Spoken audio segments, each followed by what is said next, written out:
Yeah, I still think before the end of the it's pretty obvious, right, that Secret did the same thing at CQ.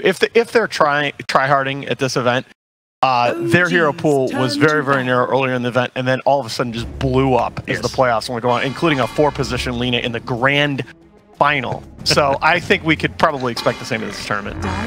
Sure, we'll see a few more surprises at the end of Sunday afternoon. We'll crown another ESL 1 pizza champion. Now, just a reminder for you as well, if you are just joining us, Team Secret are on the hunt for some history here at ESL 1. They are attempting to become only the second team in history to win 3 ESL 1 titles, and only the second team in history to win back-to-back ESL 1 titles, claiming the championship in Hamburg late last year. Of course, Virtus Pro are the current holders. They have 3 titles to their name.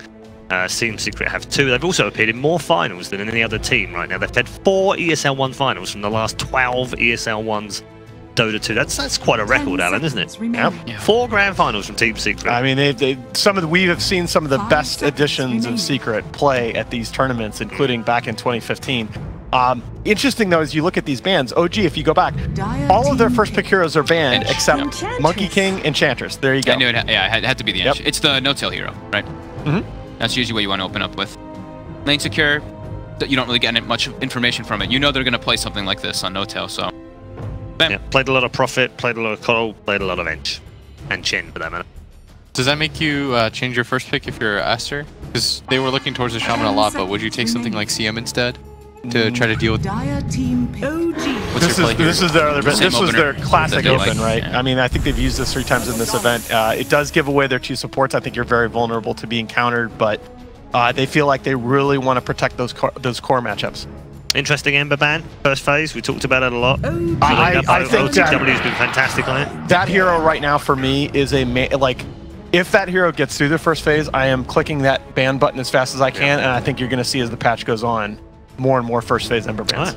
First phase troll. I think that's the first time we've had a first phase troll. It's a nice way to deal with, I think, both the heroes. Yep. You get a BKB, he kills the Tombstone really quickly, and more importantly, like neither of these heroes pressure him very hard. And I don't think he'll really care about getting roamed on. Like, I think right now this troll's probably going to have a free game. Yeah. He's also, before we came here, by the way, that was ILTW's most played. Yes, they were first picking it for him, but that was in the minor qualifiers. I believe it's Gambit that is first pick troll, I want to say, because there have been 4 of them. Yes, okay. Yeah, maybe off the stream, because I don't think we've seen any on the main. This could even still be kind of flex, right? It still can be random. So. But yeah, it's great versus both of these, Tombstone wards. You can deal with both. This feels very game plan so far, Will. Yeah, as if like OG have gone. Okay, look, if we go for if they ban Chen and Prophet, then we take Ench, and if we take Ench, they probably play 2 supports. And if they take their classic Shaman Undying, then we have to go troll. And the way that draft practice usually works is you at least try to work out the first situation. Yeah. So it's the 3 bans and the first 2 picks, right? So normally what ended up happening on our previous teams is like you think, okay, with 3. Well, back then it was 2 bans, but you think, okay, what are the 2 most likely that we pick? Because obviously there's patterns in Dota, like, okay, they'll keep picking this and this, and then it becomes likely what their responses are. Like, oh, in this tournament, when they see this hero, they pick this. And that's just how teams understand Dota, right? Like, our understanding of Dota is that this hero counters this hero. And so for OG, they probably ran through a few scenarios in which they either get Ench, Coddle, or Ember, and then from there, it becomes easier to play. Then the next set of bans and picks are a little bit more flexible, and it becomes a little bit more obvious. Like Aster banning the Monkey King, second phase, I think. And the Drow. Yeah, I mean, in theory, Will, if you do draft practice in terms of 3 bans, you know that the other team are only going to ban 3, so you do 4 lots practice. And you're definitely going to get one of them. You probably do like 6, realistically, and then you have a really good idea of how the draft's going to work out, and then from there it's just like were our ideas actually correct. That's why best of 3s are always really fun, because the first game matters so much, because that's the one that you've studied. Yeah, exactly. The second, and almost nobody I know practices that deep for the second and third game, because you're going to adjust based on this. Like, you could very easily see OG, if they get stomped by the Shaman, they'll think to themselves, okay, now we have to ban the Shaman now. This will now open up this hero, and then it becomes there's too many branching scenarios for them to go through. So really what you're doing is you're just working at this first game, making sure, okay, our ideas about the game are better than yours, at least in this very first one. Legion Commander gets its 7th game here at ESL 1 Katowice. comfort hero for XXS. I think OG are definitely looking at Magnus here as one alternative. They've used him in drafts with Troll a couple of times. In fact, they've also run some Slardar. Yep.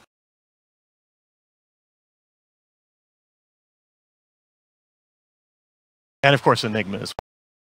That's the one that I was looking at a little bit, but I think Aster, the way that they open drafts is really, I'd say, interesting, just because I think giving up your 2 support heroes like this early on, this should be punishable, right? Yeah. And it's not. Absolutely. And the weird thing is they don't necessarily use flexible That's the thing. supports either. So it's not like they make the other team guess whether they're going to be supports. They're literally straight up supports.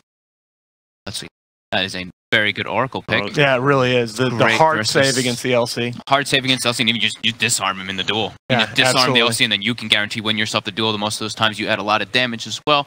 Now, the one wrinkle it adds is that is that going to be the Jerax or the no-tail hero? That's Jerax Oracle? Jerax, yeah. Okay.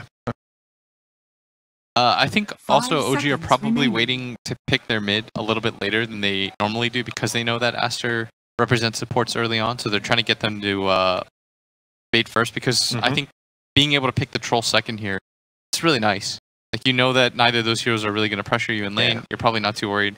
And then it allows you to pick your mid and your off lane a little bit later. So guaranteed now, at least Seb is going to be able to see what his carry matchup is. So and you really have to do that. Yeah, you have to leverage that. Sorry to cut in because again, the second pick record, second pick being so dominant so far at this tournament, you know with second pick, especially with Aster, that they're going to save that to get the favorable matchup mid with the 10th pick overall. So you have to exploit the fact that you're going to have the 8th overall pick here in the second phase and get that favorable carry matchup. What do they want versus the Troll? Okay. That will be their solution. So, Elusive, there's not really the craziest disables. Fortune's Ends can be a bit annoying to play against, but can't you pressure that? It's, it's Undying Morph? Yeah, I feel like that's... Undying's pretty beefy. Undying's pretty beast in the lane, but Morph's a hero that's always the big concern, right? Is if they just put this like dual pressure lane versus you, and you're just always sitting so low. So I mean, you're gonna pick some pressure hero from Matt here. Like some Ursa or Batrider, I feel like wouldn't be bad. And then you just kind of run at the Undying together. Like Morph can't really do anything in these early levels. Not crazy about that. I thought that would be the third pick, but the Oracle, as you guys said, was just great overall. They did this in their game against Forward as well, where they picked. Was it the same situation? I think they had Ember last time as their mid, but they had Mag, Troll. It was the game where they were just kiting them nonstop. Yeah. Tiny and Coddle were their other 2 heroes. 10 seconds remaining. And so you start to go down Thompson's hero pool, and a lot of the big heroes for Thompson are already taken out with the Monkey King and the Ember Spirit. Invoker has just not felt like a hero. Only 6 games this patch, and the only win was Jerax playing it on support. How's Mag do, by the way, against Undying? Does he care? He cares. That's why I was suggesting like the Bat or the other one. I feel like you can at least fight the Undying there. I'm just scared of the Bat because there's the LC already in the game. That's true. It's like the Purge is annoying, but I just meant like I would like to pressure this lane as much as possible. But I guess this is like the VP thing, right? Like Mag Troll is just you farm so fast. Mag Troll, you have team fight guaranteed pretty much. I mean, Aster already they have like meh team fight, but it's the Undying and the Shadow Shaman who are their team fight. OG's is just like if you get caught in the RP, you don't have a save. You have the LC who can save. I think when they did the strat though, it was ILTW was playing the Ember and it was a mid Troll. Yeah. So I think we're down to ODSF Quap for Aster, and I think for OG. I actually liked OD for OG, but I don't know if he'll play it. I think it's actually Thompson amazing. really does not play it very much. What about PL for OG? PL got banned. Yeah, Thompson's got 2 games on it in the last 2 patches. Only 1-1. I mean, I hesitate to even suggest that they could bring back the. Oh, there you go. I wanted to see this. So would you think about taking something like OD now if you're Aster? Oh yeah, because it's real nice against Troll too. Yeah, I think OD is the ODSF Quap. Again, it's just what does Mushi think he can dominate that matchup with? Because if you take out if you take away Thompson's mid game, OG just hasn't felt like a team. I love OD. TI. I love OD versus Oracle and Troll. 10 seconds remaining. Yeah, I agree. You just during the false promise, you put him under. It's the same thing for Troll. He's in his battle trance. You pop. You just put him under. You walk away from him. He can just die from the finishing damage. I think if they, I'm going to go ahead and say, I think if they take OD in this draft, I really like this Aster draft. I'm just worried a little bit about the lane, the Morphling. That's probably the only thing for me, but. Yep. I don't know. The thing is, like when we've seen Morphling so far in this tournament, it's always been against teams that have this big finishing power. I don't know that OD has this. Okay, that's fine too. That's fine too. That's interesting. They are very short-ranged. All 5 of their heroes are like less than 400 or 450 attack range, pretty much on Aster. It sets up Thompson for some absolutely crazy combos if he can get out of that laning phase. But I think Tiny is. I don't know that they have that big roaming threat. I think Tiny could really win that lane. Okay, let's get some predictions very quickly. Bogged. Oh, do I go for an Invoker? Do you go against an Invoker? You know what? I'm actually going to go for it because it's Thompson playing the Invoker too, and I think he's going to do some cool strat. I think he might do some like really playmaking thing. Maybe we might see the Meteor Hammer come back, so. Okay. Alright, Will? I'll go with Aster. 10 seconds I feel good about their chances. I think Tiny Pick will potentially set the pace. Remaining. Okay, I feel like you're memeing me, but okay. Now, if you are betting on this game, you bet Aster. Because I think numbers-wise, but Invoker's been my favorite Dota 2 hero since I started playing the game. All in. All right. Okay. All right. That's it's fairly inconclusive. Let's just put it like that on the analysis. But I'm not surprised because that was a mixed-up, muddled-up draft. Let's see how it all shakes out. Ladies and gentlemen, hold on to your seats for game number 1.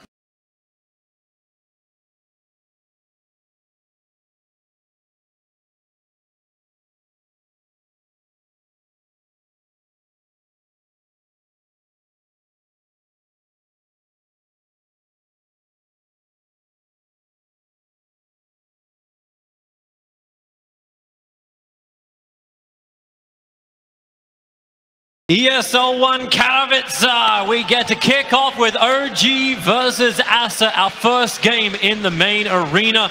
I'm Toby1, I'm here with the amazing Keeping It Kyle.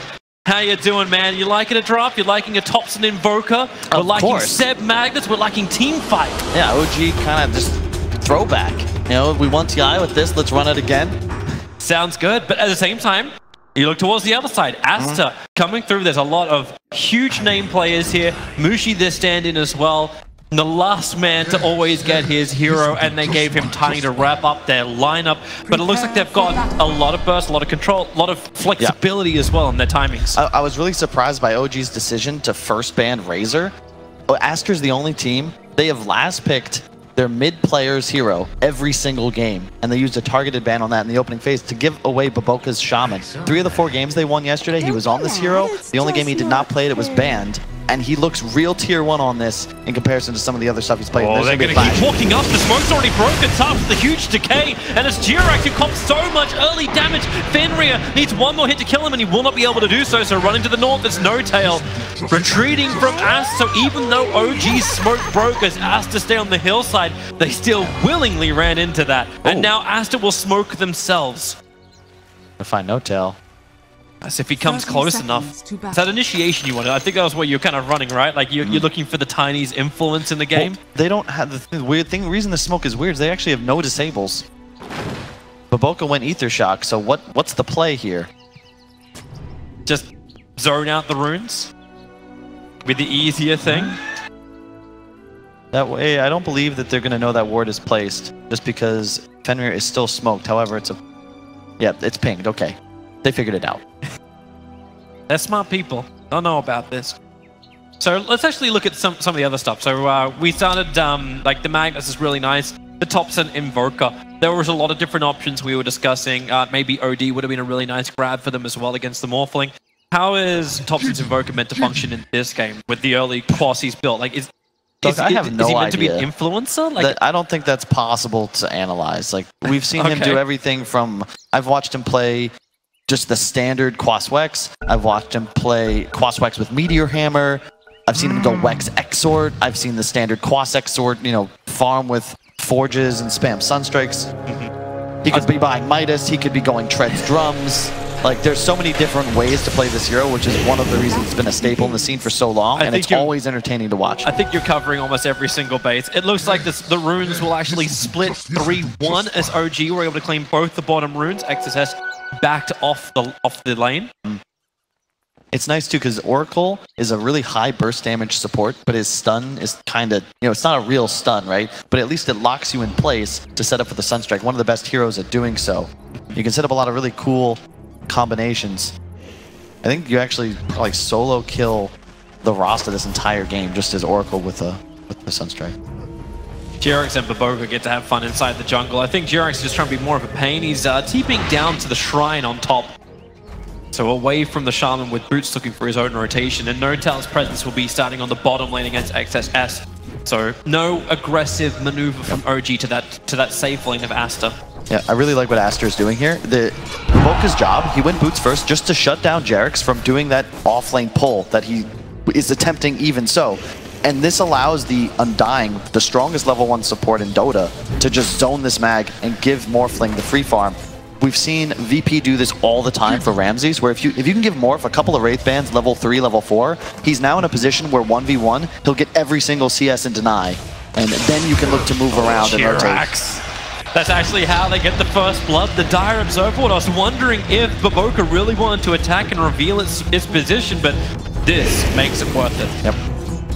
That's really well done. And LC down bottom is going to be pressured, but it's not as bad as other 2-on-1 matchups we've seen in this tournament. He should be at least able to maintain a presence in the lane. Unless he can actually get the stomp off. Notel baits to begin with.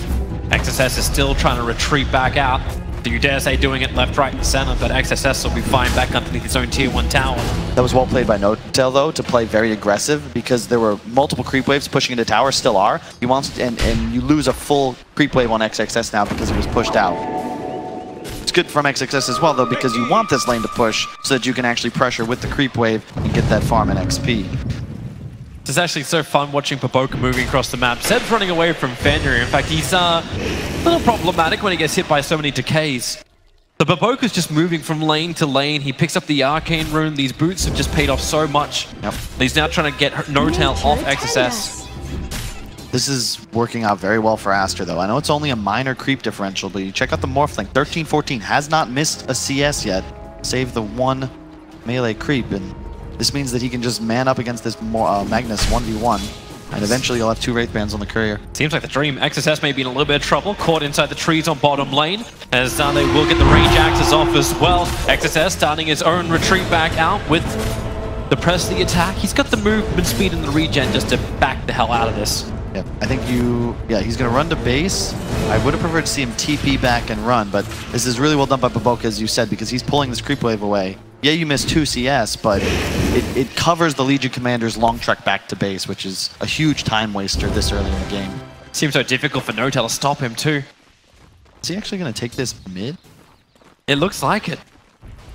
Right, one way to buff up Mushi, no, but he's going to take it all the way in front of the tier 3. It's going to be there just in time to meet the creep wave. This is what we call the scenic route. I thought you were going to go with Pied Piper.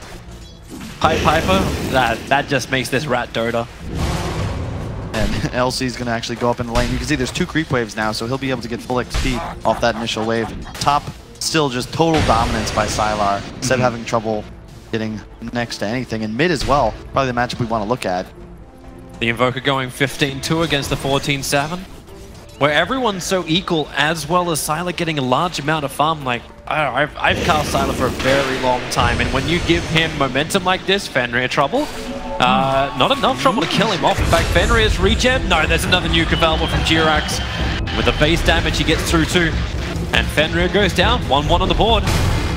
But it does feel like you're feeding a beast that is just Sylar himself, not even just the hero Morphling who can be unkillable.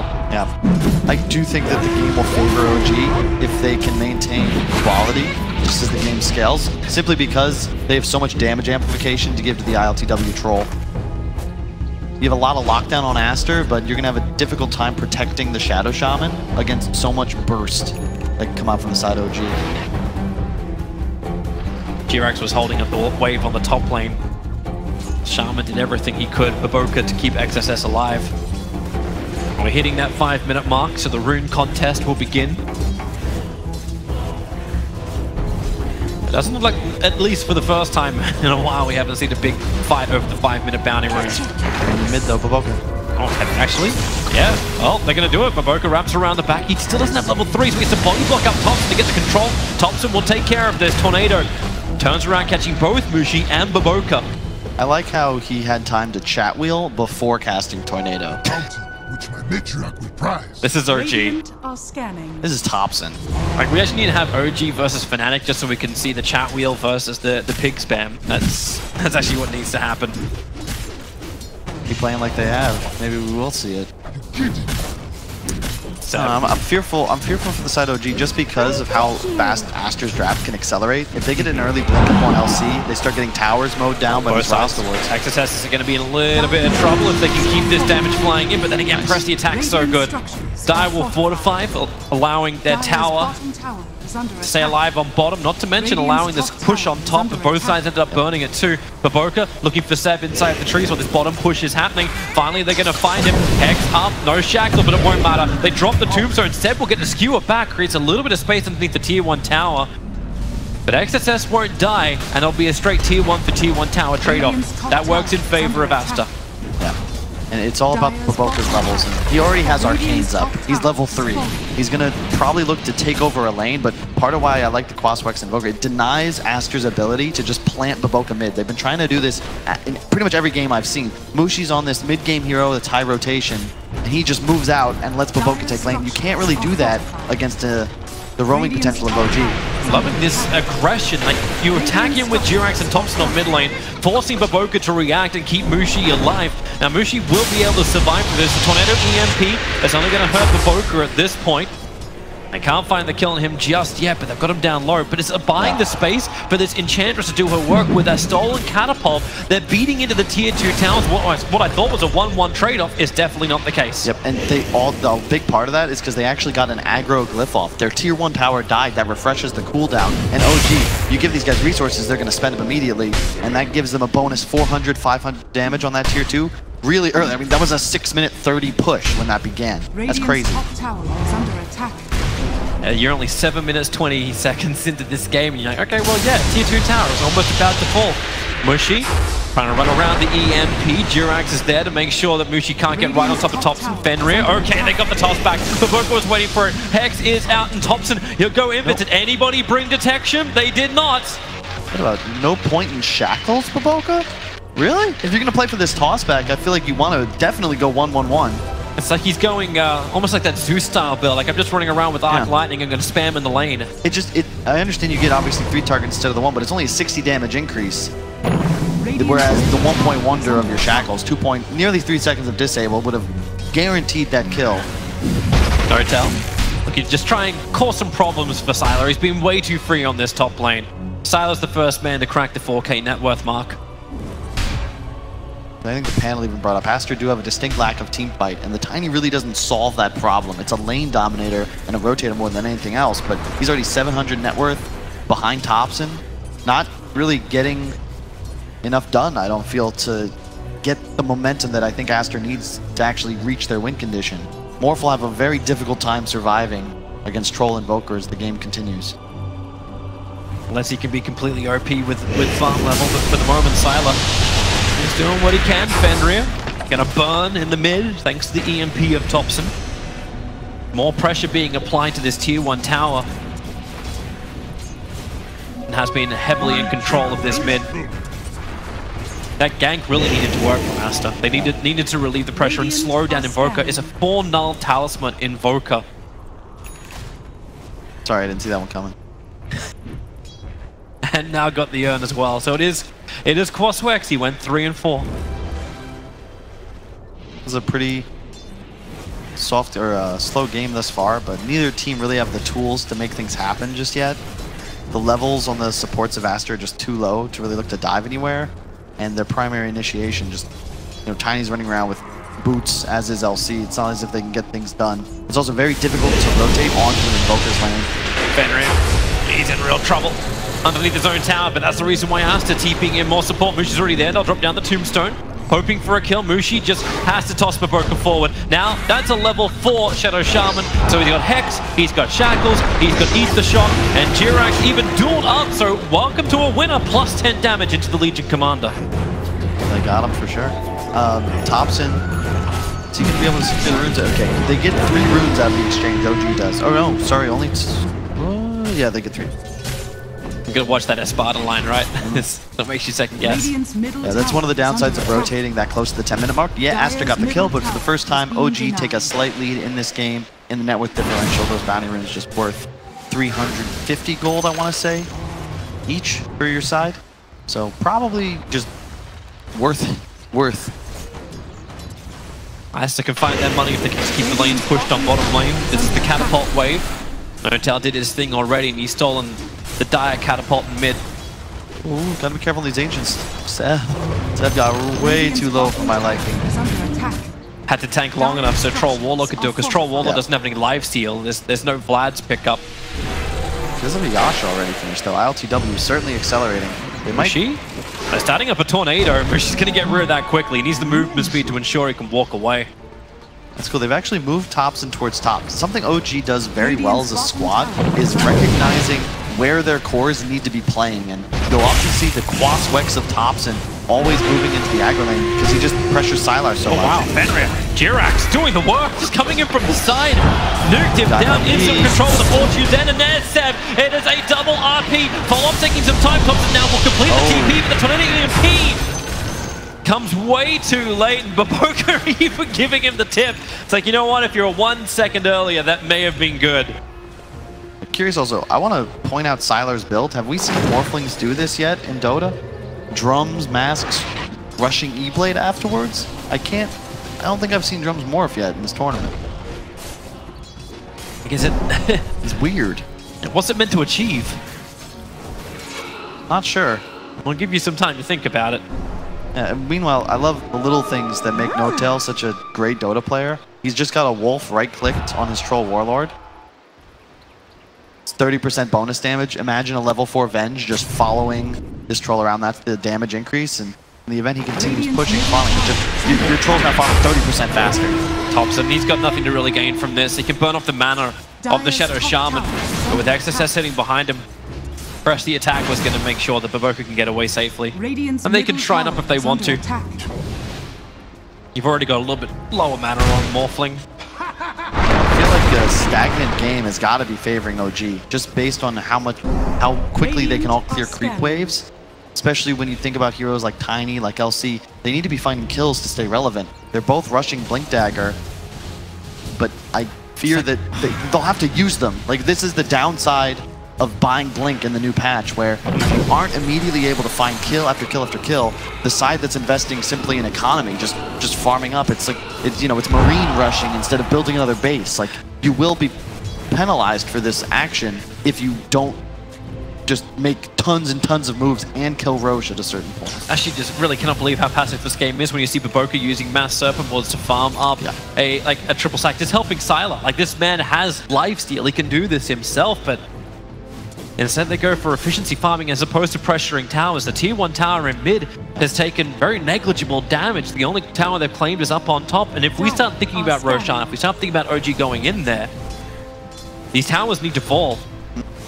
So specifically, but they're still trying to get Fenrir level 6. Yeah, specifically level the tier 1 mid. This is OG had selection because they were a higher seed in this game. They chose Radiant. Pretty much every team in Dota is going to be choosing Radiant with priority. It averages about 56% win since 7.20, and it's just because primarily of the advantage you get around the Roche pit, especially if your tier 1 tower is alive. It's near impossible to contest that pit.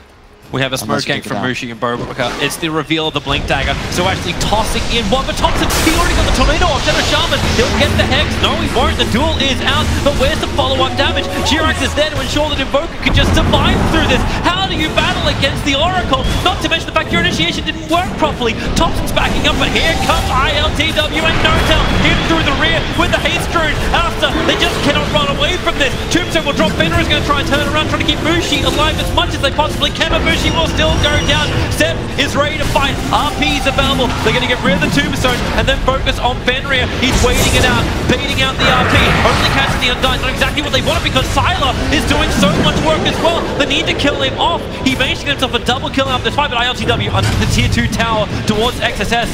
Feeling confident, feeling farmed as that troll with the completed S&Y, but Sylar, he wants to find himself a better kill. Jirax will do it, a triple kill for Sylar. This is the Morphling Beast looking for another kill. Over towards Notel, but ILTW goes after XSS and finds the kill with the help of Notel, throwing out the colors of the rainbow. They have the damage to get through him. Let's see, a troll is such a beast. He gets empowered, has the Sanj, and Yasha just charges forward. He has near 2,000 HP, and I've been stressing this point like all tournament, but there's these certain heroes that can itemize for damage while their survivability just increases radically, and especially considering like Alacrity wasn't even a tool in that engagement. As the levels continue, as the gold and net worth increase for both these sides, you're gonna have this troll that's just got 3 methods of increasing his damage, whereas this morph, yeah, you can cleanse him, he'll get a little bit of an attack speed steroid, but it's just not the same, and it's also not increasing the rate that he's farming. ILTW is gonna look to grow probably by 100 or 200 GPM. Every single minute that ticks by, the troll will get stronger. They're ganking again. Aster, 3 men moving forward. The smoke will break. Thompson sees them and instantly goes inside of his own ghost walk. They put down the tombstone. They're dropping the sentries. They'll find the vision. This is a smoke gang being wasted by Aster. They need to get something from it, and the tier 1 tower on bottom lane is it. But look where OG moved, right into Roshan. The Radiant advantage, you invade the enemy woods as Aster, you're trying to make a play, but OG, I think they won TI. They sniff this out, and it's just a simple mirror where Dire goes bot, OG is Radiant, go top, but there's a Roche pit there. So they're going to collect that free Aegis, and then they can look to engage. Thompson, Mushi's just walking over. Baboka is nearby, but with a blink skewer, it's a chicken that's moving tiny back. Even with a shockwave, Mushi will get one quick toss off, but they move their targets over towards Baboka. Fenrir has to pop the Undying ulti, but where's the help? Baboka dies in the tree lines. They're getting more Spirit Vessel charges up. Fenrir has no chance to survive too. There's just no support that Aster can use to keep themselves alive and in control. Coming out of the pit, they didn't care. They brought Roshan down to 1/3 of his life. Aster was offering something better. Multiple kills. They don't have the team fight. The Morph, Sylar's still trying to finish his E-Blade, but you know, where's the damage? It's all burst. They don't have any way of dealing sustained DPS. And OG, like, they're throwing, as you said. Notel says taste the rainbow.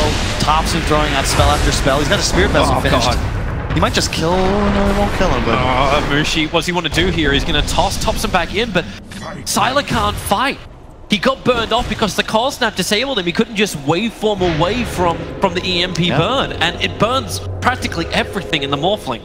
Remember, this is why, you know, we were thinking OD as a last pick, because when you go for this 10th pick Tiny, he's turned into what feels like a third offlaner or second offlaner, and you have a Blink LC, a Brown Boots Blink Tiny, but they can't kill anybody. They don't actually have any way of killing Thompson and Jerax at the same time, and if you don't take them both out simultaneously, they're going to have easy turnaround, and that's not even counting Seb. He's got a Blink Dagger up himself. He can just wait and counter-initiate. All you have to do is OG is combo break, and you're going to win every engagement.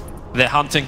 Smoke up from OG, wrapping around, blink in. XSS as he jumped in the middle of a pressed attack to be able to split this fight up into 2 from parts, but they've already lost Fenrir on the side. Thompson just sold it up in XSS under his own tier 2 tower with a double damaged troll. They were definitely ready to find more kills, and they're going to do so. Top lane, Mushi, how many times will he get caught out? Spirit Vessels on him. There's the EMP burn. Down, bone dry on the Tiny. And Thompson will just slowly chip away. Seth will help out by clearing out the tree line. No more fog of war to hide in. And ILTW is already at the tier 2 tower in mid. He's going to get rid of this. And OG just swarming around the map.